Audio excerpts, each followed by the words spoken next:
જમ્મુ કાશ્મીરમાં થયેલા આતંકી હુમલાને લઈને ભાવનગરના કસ્બા અંજુમની મીટિંગ યોજાઈ હતી। મીટિંગમાં મુસ્લિમ સમાજના આગેવાનો રહ્યા હતા ઉપસ્થિત। જમ્મુ કાશ્મીરમાં થયેલ આતંકી હુમલાની ઘટનાને લઈને ભાવનગર શહેરમાં મુસ્લિમ સમાજના આગેવાનોએ વખોડી હતી। આતંકી હુમલામાં માર્યા ગયેલા તમામ લોકોના પરિવારજનો સાથે કસ્બા અંજુમન સાથે આતંકીઓએ આ હુમલા દેશની એકતા અને અખંડિતતા પર હુમલો કરવાનો પ્રયાસ છે।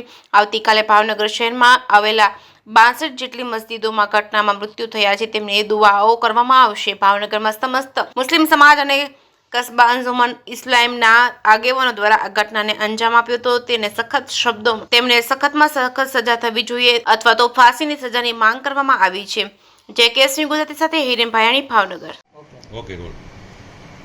આજ રોજ કસ્બા અંજુમન ઇસ્લામની ઓફિસમાં પ્રમુખ સ્થાને ટીણાભાઈ કસ્બા અંજુમન ઇસ્લામના પ્રમુખ છે, સલીમભાઈ વર્તેજી શિયા જમાતના પ્રમુખ છે, એવી રીતે હું આરિફ કાલવા મહેમદ જમાતનો પ્રમુખ છું।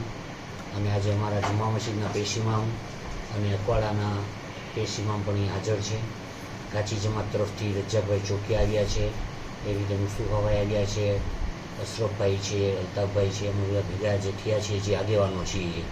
જે ગઈકાલે કાશ્મીરની અંદર પહેલગામની અંદર જે આતંકવાદી હુમલો થયો છે એને સમગ્ર સમાજ એને અમે વખોડીએ છીએ અને એની માટે ખૂબ જ કડકમાં કડક પગલાં લેવામાં આવે અને કડકમાં કડક સજા કરવામાં આવે।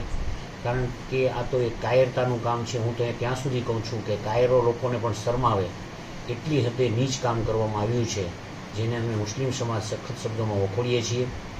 અને આવતીકાલે ભાવનગરની અંદર લગભગ અંદાજિત 62-65 મસ્જિદો છે, એ મસ્જિદોની અંદર પણ આના માટે અમે દુઆ કરશું અને જે आतंकी હુમલો થયો છે એને અમે सख्त शब्दों में वखोड़िए છીએ। दिली तौर पर समस्त मुस्लिम के यहाँ जितने भी मेम्बरान और मैं शहर भावनगर की जामे मस्जिद का खतीब व इमाम, हम दिली तौर पर सख्त लफ्ज़ों में ये कहते हैं कि जिन्होंने ये घिनौना काम किया आतंकियों ने, उनको सख्त से सख्त सज़ा दी जाए। हमारा तो कहना है कि उनको फांसी दी जाए और जो है उनको सख्त सख्त सज़ा दी जाए।